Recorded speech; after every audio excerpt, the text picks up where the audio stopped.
MPP అలాగే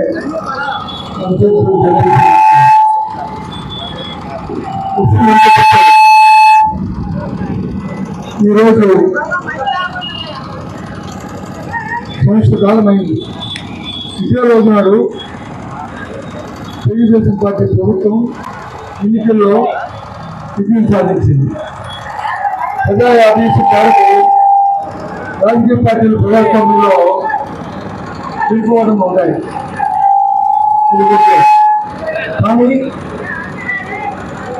ఆ ఎన్నికల్లో ఒక ప్రాంతానికి ఏంటంటే ఒక భద్రత ఏంటంటే ఎన్నికల ప్రణాళిక అనేది ఒక ప్రాముఖ్యత. ఆ ప్రణాళికలని ఆ గెలిచే పార్టీ దాన్ని అమలు జరపాల్సిన అవసరం ఉంది.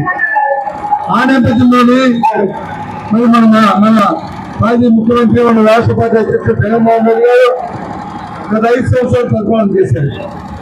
కానీ ఈ సంవత్సరాలుగా నేనప్పటికీ కూడా ఈరోజు చంద్రబాబు నాయుడు కానీ కూటమి ప్రభుత్వం కానీ ఏదైతే ఆ నాడు ఉందో ఏదైతే ఆ భవిష్యత్తు ఉందో దాన్ని నమ్మకూడక ప్రజల్ని మోసం చేస్తూ పంపిస్తూ నేపథ్యంలో ప్రజలు ఎన్నికలు నీకు రా అన్నా మరి ఎన్నికలు నామకరణం చేసి ప్రభుత్వం మీద ఒత్తిడి తీసుకొచ్చి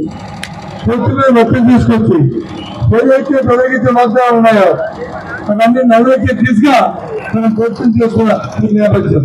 అందుకే ఇంత మంది అయినా ఇంత సూర్యుడు ఇంత పదవి అంటున్నప్పటికీ కూడా ఇంతమంది మనం వచ్చి ప్రభుత్వం మీద ఈ కార్యక్రమాన్ని చేస్తున్నాం. కాబట్టి త్వరగా ఆలోచన చేయండి. ఈ ప్రభుత్వం చేస్తున్న మాయా మోసం కదా ఈ బలాన్ని మనం కట్టుకోవాలి. ఎందుకంటే ఆ ఇతర అవసరాలు దిశగా పరిస్థితి కాబట్టి ఉద్యోగం చేసి బాగా వేసి అది ఒక